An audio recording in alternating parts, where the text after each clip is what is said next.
Hello guys, welcome to my YouTube channel The English Brew. मैं आपका दोस्त and tutor आज आपको इंग्लिश न्यूज़पेपर के एनालिसिस के थ्रू इंग्लिश स्पीकिंग कैसे सीखते हैं यह समझाऊंगा। और आज का टॉपिक मैंने लिया है उड़ता राजस्थान। उड़ता Rajasthan. The dessert state has replaced Punjab as the main entry point for narcotics supplied by Pakistani gangs। यहाँ पर जो आजकल रेगिस्तान में, जो आप राजस्थान की जो रेगिस्तान है, वहाँ पर आजकल क्या हो रहा है, जैसे पहले पंजाब में क्या होता था, ड्रग्स की बहुत सप्लाई होती थी, बट उसकी पंजाब की जगह अब वो डेजर्ट स्टेट मतलब राजस्थान ने ले ली है। यहाँ उसकी बात की है। The desert state has replaced Punjab as the main entry point for narcotics supplied by Pakistani gang. वहाँ पर जो पाकिस्तानी की गैंग्स हैं, पाकिस्तान के बहुत सप्लायर स्मगलर हैं जो नारकोटिक्स का मतलब है यहाँ पर ड्रग्स मतलब नशीले पदार्थ। पाकिस्तान की गैंग्स जो ड्रग्स सप्लाई करते हैं, उन्होंने पंजाब को अपना मेन एंट्री पॉइंट को बदल कर राजस्थान को अपना मेन एंट्री पॉइंट बना लिया है। यहाँ पर जो हैज है, हैज का यूज क्या होता है मैं आपको समझाएंगे। हैज का यूज हम काफ़ी जगह करते हैं, जैसे हैज और हैव, ये जो हिंदी के दो मीनिंग है, इनका यूज होता है किसी वस्तु को या चीज़ को का पास होना या किसी के पास होना। हैज और हैव की हिंदी मीनिंग एक ही होता है, केवल सेंटेंस में सब्जेक्ट के अनुसार उनका प्रयोग अलग अलग हो जाता है। जैसे वाक्यों में हैज हैव का प्रयोग हो तो एक तो ये कहने में किया जाता है कि किसी के पास कोई वस्तु या चीज़ है या नहीं।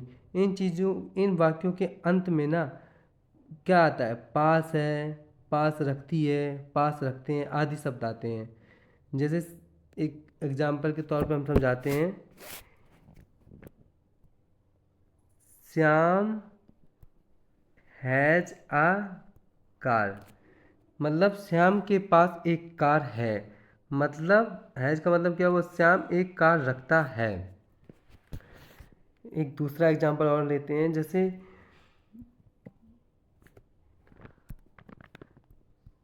Do you have water. Do you have water, क्या तुमने पानी पी लिया है। डू यू हैव वाटर मतलब वो चीज़ क्या हुआ, किसी के पास है, मतलब वो वाटर आपने पानी पी लिया है, तो इसमें भी हैव का प्रयोग होगा। और एक दूसरा एग्जांपल जैसे लिखते हैं, मेरे पास 50 रुपए का नोट है। I have a 50 rupee note, मतलब यहाँ पर हैज हैव का प्रयोग होगा, वो चीज़ आपके पास है या आप वो चीज़ अपने पास रखते हैं। और दूसरी तरह हैज हैव का प्रयोग होता है स्पेशली प्रेजेंट परफेक्ट टेंस के वाक्यों में किया जाता है। उन वाक्यों के लिए किया जाता है जिसमें कार्य हाल ही में समाप्त या पूर्ण हुआ हो। जैसे कार्य हाल ही में समाप्त, कोई काम अभी अभी बस ख़त्म ही हुआ हो, तो उस जगह हैज हैव का प्रयोग करते हैं। हैज हैव में इनके हेल्पिंग वर्ब के रूप में किया जाता है हैज हैव का प्रयोग। जैसे सिंगुलर सब्जेक्ट होते हैं, जैसे Ram, Shyam, he, she, it, इनके साथ हैज का यूज किया जाता है। सिंगुलर सब्जेक्ट जैसे हो गए ही, सी, इट। और जैसे कोई राम, राम नाम ले लिया, नाम या कोई भी नाम ले लिया, राम, श्याम, इनमें क्या होता है, हैज का प्रयोग करते हैं। हैज का प्रयोग करते हैं। और जैसे कोई दूसरे वर्ड, जैसे क्या हो गया, जैसे प्लूरल सब्जेक्ट, कोई प्लूरल सब्जेक्ट हमने लिए, प्लूरल सब्जेक्ट जैसे लिए काउज, जैसे बहुत सी गाय, मैन, मैन का मतलब होता है बहुत से आदमी, मैन एक नहीं, M E N man. I, you, we, they, इनके साथ क्या होता है ना, हैव का यूज किया जाता है। तो आप क्या समझे, हैज का प्रयोग होता है सिंगुलर सब्जेक्ट के साथ, जैसे Ram, Shyam, he, she, it. और और हैव का यूज कहाँ होता है, प्लूरल सब्जेक्ट जैसे cows, man, I, we, you. तो इसके एग्जाम्पल के तौर पे हम लेते हैं, एग्जाम्पल के तौर पे जैसे दूसरा एग्जाम्पल समझते हैं, सीता ने खाना खा लिया है, मतलब वो खाना खा चुकी है, यहाँ कार समाप्त हो चुका है। Sita has eaten food. Sita has eaten food, Sita ने खाना खा लिया है। तो इसमें हैज का सेंस क्या आ रहा है? इसमें हैज का सेंस आ रहा है, हैज का सेंस क्या आ रहा है? खा लिया है, वो मतलब काम हो चुका है। दूसरा हम सब टेंस एक कोई एग्जांपल लेते हैं, मैंने उसे अपनी घड़ी दी है। I have given him my watch, I have given him. थोड़ा और बड़ा कर लेते हैं जहाँ एग्जांपल लिखने में आसानी होगी। जैसे हम लिख लिखते हैं, I have given him my watch, I have given him my watch, I have given him my watch मतलब मैंने अपनी घड़ी उसको दे दी है, मतलब वो काम क्या, घड़ी दी जा चुकी है। तो इसमें हैव का प्रयोग करते हैं।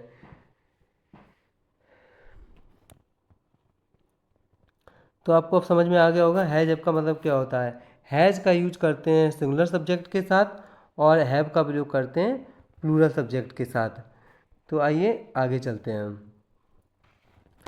How do you petrol a 1000+ kilometre border with a country full of bad actor. How का मतलब कैसे, कैसे आप 1000 किलोमीटर के बॉर्डर पर गश्त करते हैं with a country full of bad actor.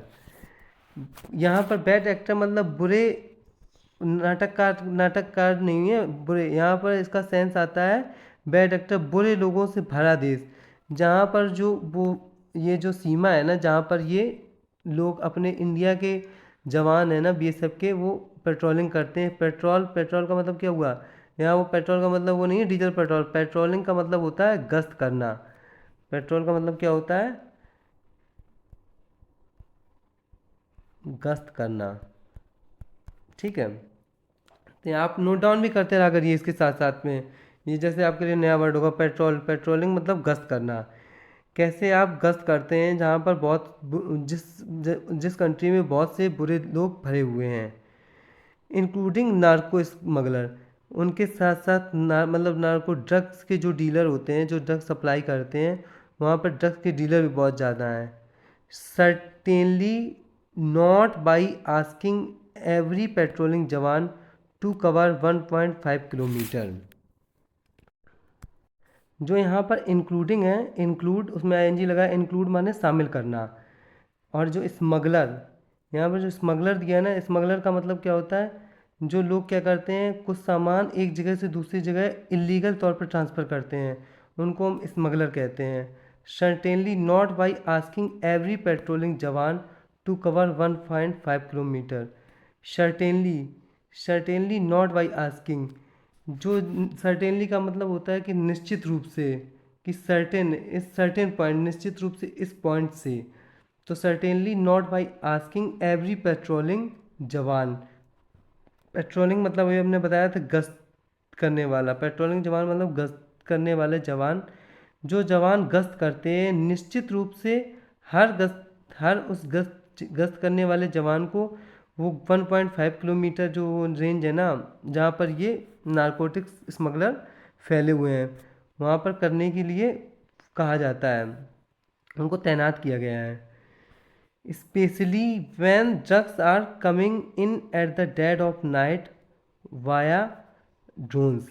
especially when drugs are coming, specially मतलब स्पेशल तौर पर when drugs are coming, drugs आ रहा है in the dead of night. यहाँ जो डेड ऑफ नाइट का मतलब क्या है, मतलब डेड का मतलब क्या होता है बीच रात में, जैसे मतलब 12 से 1-2 बजे के आसपास जो बीच रात होती है ना, उस टाइम डेड ऑफ नाइट। और वाया, वाया VIA जो वाया है ना, इसका मतलब होता है द्वारा, बाई गोइंग थ्रू इतना, जो ड्रग्स आ रहा है रात के अंधेरे में ड्रोन्स के द्वारा। It's no surprise then that an almost perpetually short-staffed BSF is losing the war on drugs along Rajasthan border with Pakistan।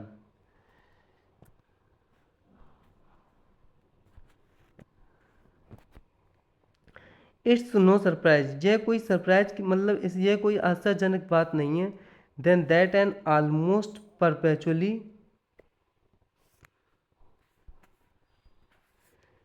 That an almost perpetually short staffed BSF, जो मतलब शॉर्ट स्टाफ मतलब जो है जहाँ पर BSF के जवान कम संख्या में इस लूजिंग द वार, वो बार मतलब युद्ध हार गए, इस losing the war on drugs, मतलब ड्रग्स के चलते जो वहाँ पर एक युद्ध चलता है ना, वहाँ पर सीमा पर, उस राजस्थान की सीमा पर जो एक युद्ध चलता है वो हार रहे हैं। यह कोई आश्चर्य की बात नहीं है, इट्स नो सरप्राइज, यह कोई आश्चर्य की बात नहीं है, लगभग हमेशा, परपेचुअली, ऑलमोस्ट परपेचुअली। यहाँ जो परपेचुअली का मतलब क्या है, परपेचुअली का मतलब है लगभग मतलब यहाँ पर परपेचुअली का मतलब होता है हमेशा और प्रायः। परपेचुअली का मतलब होता है लगभग प्रायः, प्रायः ऐसा होता है परपेचुअली, ऑलमोस्ट परपेचुअली। तो इसका मतलब क्या हो गया, यह कोई आश्चर्य की बात नहीं, लगभग हमेशा कम बीएसएफ के जवान जो हैं राजस्थान सीमा पर जो इस ड्रग्स की तस्करी, ड्रग्स जो इधर से उधर भेजा जा रहा है, ड्रग्स की स्मगलिंग हो रही है ना, उसके खिलाफ युद्ध हार रही है, लगातार युद्ध हार रही है।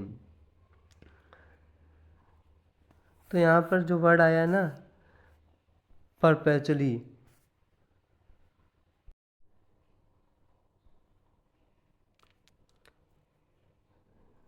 Successful interceptions are rare, Times of India reporters witnessed one of those. Successful interception, interception का मतलब है अवरोध, the action of stopping and catching someone or something to take control, मतलब किसी चीज़ को रोकना, जैसे हम कोई काम करने से किसी को रोकते हैं तो मतलब हम इंटरसेप्ट करते हैं। सक्सेसफुल इंटरसेप्शन आर रेयर, और रेयर का मतलब होता है कभी कभी, जैसे होता है ना not widely known or not frequently use something, मतलब समथिंग अनकॉमन और अनयूजल, मतलब जो कॉमन नहीं है कि मतलब जैसे उसने खाना खाया, वो खाना खाता है हमेशा, ये कॉमन चीज़ हो गई। वो कभी कभी खाता है तो मतलब ये एक रेयर चीज़ हो गई। कभी कभी मेरे घर पे खाना खाता है, खाना तो वो हमेशा ही खाता है, वो कभी कभी मेरे घर पे खाना खाता है, ये रेयर हो गया, तो मतलब ये कभी कभी होता है, uncommon or unusual. Not widely known or not frequently use something, that's called rare.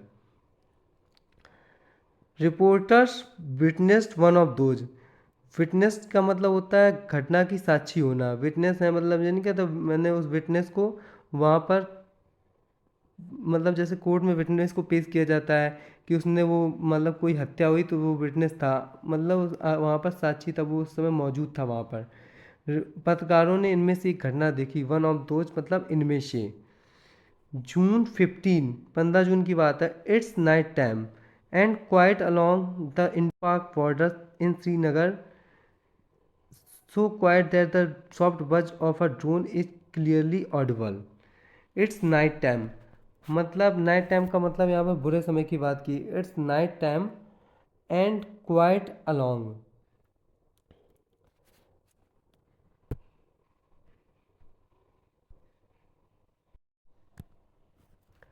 यहाँ जो परपेचुअली आया था ना, इसका मतलब मुझे पता नहीं था तो मैंने चेक किया क्या मतलब होता है।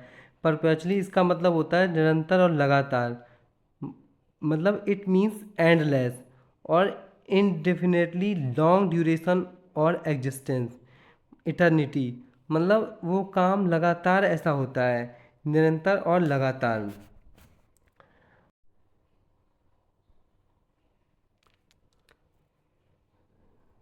Successful interceptions are rare, Times of India reporters witnessed one of those.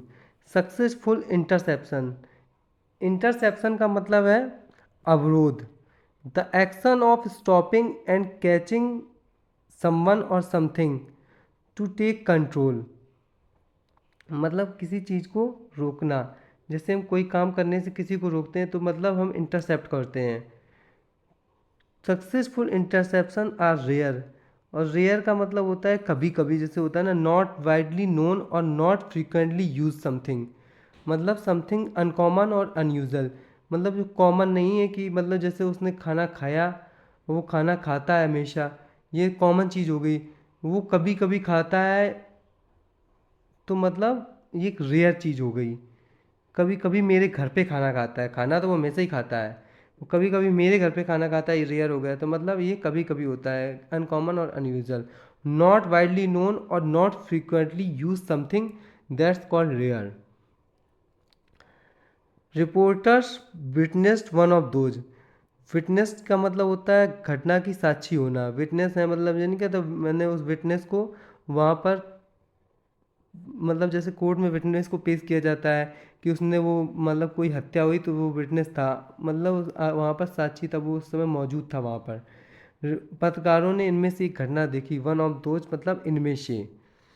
जून 15, 15 जून की बात है। It's night time and quiet along the in Pak border in Srinagar, so quiet that the soft buzz of a drone is clearly audible. It's night time, मतलब night time का मतलब यहाँ पर बुरे समय की बात की। It's night time and quiet along. It's night time मतलब ये खराब समय है, एंड क्वाइट शांति है, मतलब जैसे कोई खराब सपना देख लेते हैं ना, वैसा होता है, खराब सपने की तरह ही है।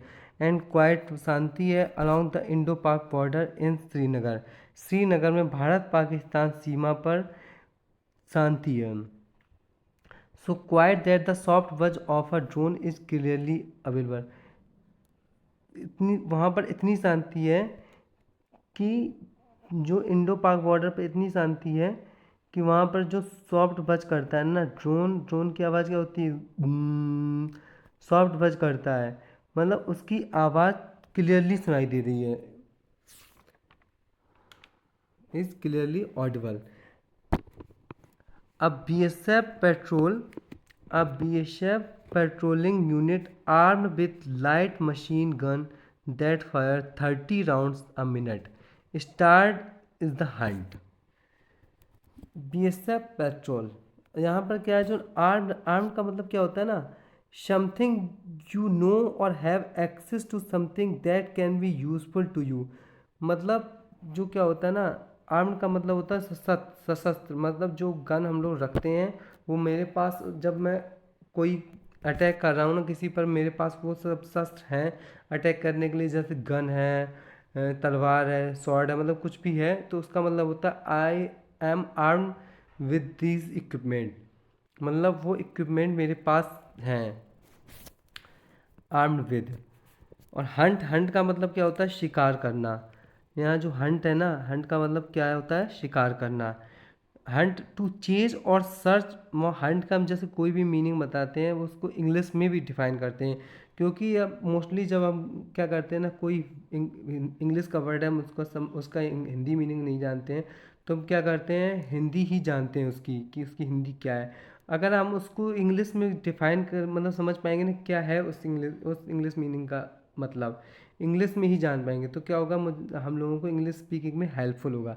इसलिए मैं क्या करता हूँ, मैं खुद भी नोट डाउन करता हूँ उस वर्ड का इंग्लिश मीनिंग क्या है, तो और मैं आपको वो पढ़ के बताता हूँ। आप भी ये किया कीजिए, जो आपको इंग्लिश स्पीकिंग के लिए बहुत ही ज़्यादा हेल्पफुल होगा। आपको क्या होगा ना, सेंटेंस फॉर्मेशन के लिए हेल्पफुल रहेगा कि कैसे हम उस सेंटेंस में उस वर्ड को यूज करें। तो मैं आपको यहाँ पर बताता हूँ, हंट, हंट का मतलब क्या हुआ, टू चेज और सर्च फॉर गेम और other wild animal for the purpose of catching और killing.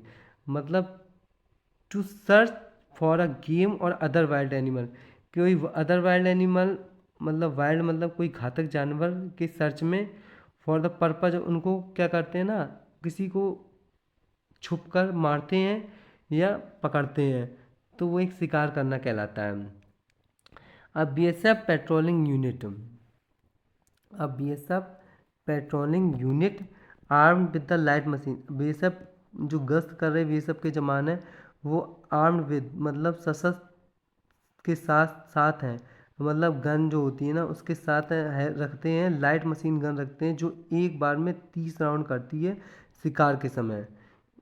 It's a good day for the Hunter, ये शिकारियों के लिए अच्छा दिन है। It's a good day, it's a good day for hunters, hunters मतलब शिकारी, शिकारियों के लिए। Gun fire brings the drone and the package it was delivering town, गोलीबारी से क्या होता है ना वहाँ पर, जब शिकार जो लोग करते हैं ना वहाँ पर गोलियाँ चलती हैं, जिससे क्या होता है ना, जो सामान होता है जैसे ड्रोन और जो पैकेज, वो क्या करते हैं ड्रग्स के पैकेट उस ड्रोन में टांग देते हैं, वो नीचे नीचे गिर पड़ते हैं। इट वॉज डिलीवरिंग डाउन, वो नीचे अपने आप डिलीवर हो जाते हैं। द हॉल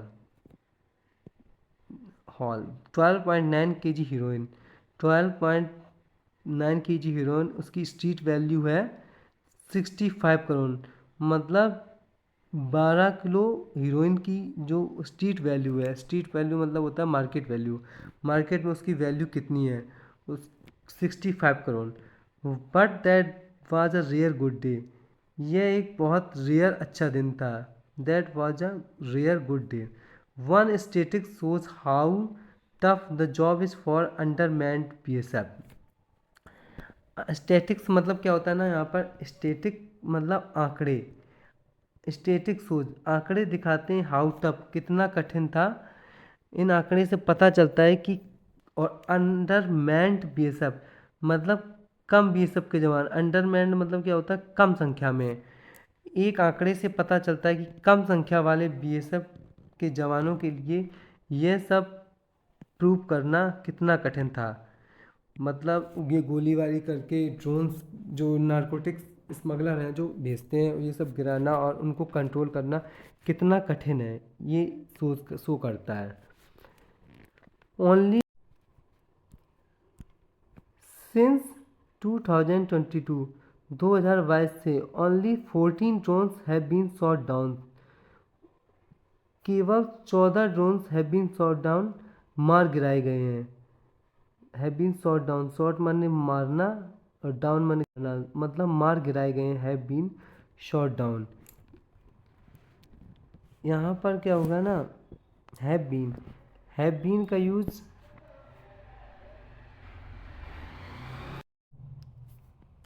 यहाँ पर जो ना हैव बीन है ना, हैव बीन जैसे कहीं भी आई वी यू दे, ये वही हैज़ हैव की तरह है, जैसे सिंगुलर सब्जेक्ट आते हैं ना, जैसे कहीं ही सी इट और नाम, तो वहाँ पर हैज़ बीन का यूज किया जाता है। और आई वी यू दे और कोई भी प्लूरल सब्जेक्ट आता है ना, वहाँ पर हैव बीन का यूज किया जाता है।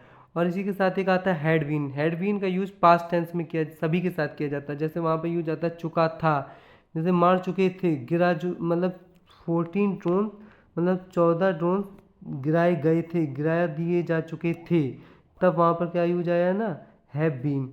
और ये पास्ट में यूज हुआ है ना, पहले ऐसा हो चुका था, ये उस समय की बात 2022 से। लेकिन ये यहाँ पर पहले के बाद अगर हैड बीन का यूज वहाँ पे किया जाता है, चुका था, चुकी थी, और वर्ब की थर्ड फॉर्म का यूज करते हैं उसके साथ। और ड्रोन्स जो है ना, ड्रोन एक ड्रोन और ड्रोन्स, यहाँ पर काफ़ी ड्रोन्स की बात हो रही है, तो इसलिए यहाँ पर हैव बीन का यूज किया गया है, प्लूरल सब्जेक्ट है, तो ड्रोन्स के साथ प्लूरल सब्जेक्ट है, इसलिए हैव का यूज किया गया है। Exactly how many eluded capture not known. How many eluded मतलब क्या होता है ना, बच निकलना, कोई किसी चीज़ से बच निकलता है तो मतलब वो इल्यूड कर गया। इल्यूड इसका मतलब होता है the escaped prisoner eluded the police for 3 days। हम एक एग्जांपल से आपको समझाते हैं इल्यूडेड का मतलब क्या होता है।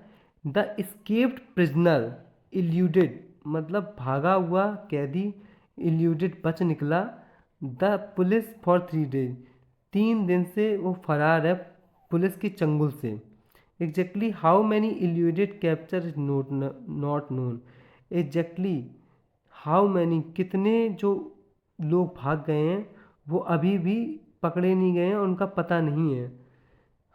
The escaped prisoner eluded the police for 3 days। तो आप समझ गए होंगे eluded, आप भी अपनी कॉपी में नोट डाउन कर लिया करिए और उसका इंग्लिश मीनिंग देखा करिए क्या मतलब है उसका। eluded या कोई भी वर्ड मीनिंग आपको नहीं समझ में आ रहा है जिससे मैं बताना शायद भूल भी जाता हूँ।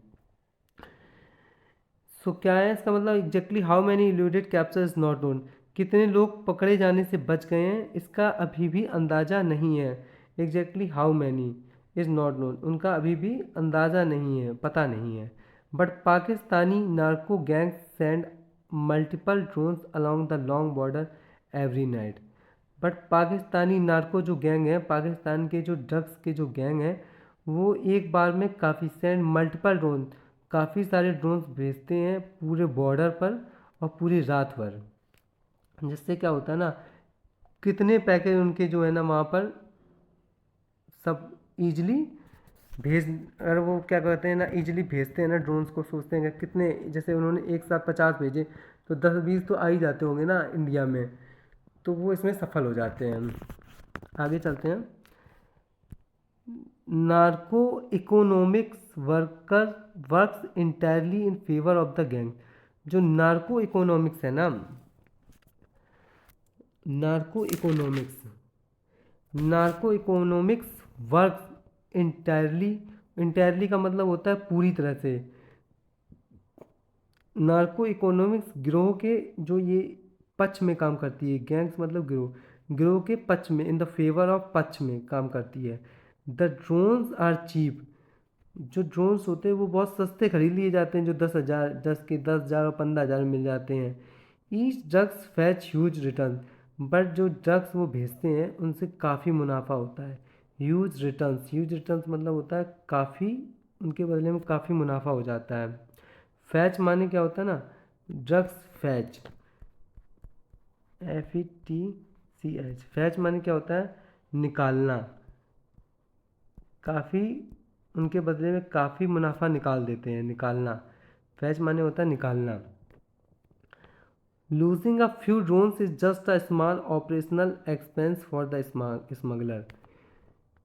जो कुछ ड्रोन्स वो खो देते हैं उनके लिए बहुत छोटा सा ऑपरेशनल एक्सपेंस, छोटा सा ऑपरेशनल व्यय है, एक्सपेंसेस माने व्यय, जो खर्च किया जाता है, जो वो इस पूरे ऑपरेशन के दौरान, जो ड्रग्स भेजने के दौरान, जो भी ड्रग्स भेजने के दौरान वो लोग या जो भी ये खर्चा करते हैं ना, उसके लिए एक बहुत छोटा अमाउंट है उन लोगों के लिए जो ये ड्रोन्स खो देते हैं। So guys, thank you for watching my full video. If you like my video and my content, so please like, share and subscribe to my YouTube channel, and let you inform me in the comment section if I have some mistakes in that. So please note down in the comment section, which is really helpful to motivate me, and I hope you guys have a good day. So thank you and have a nice day ahead. Bye bye.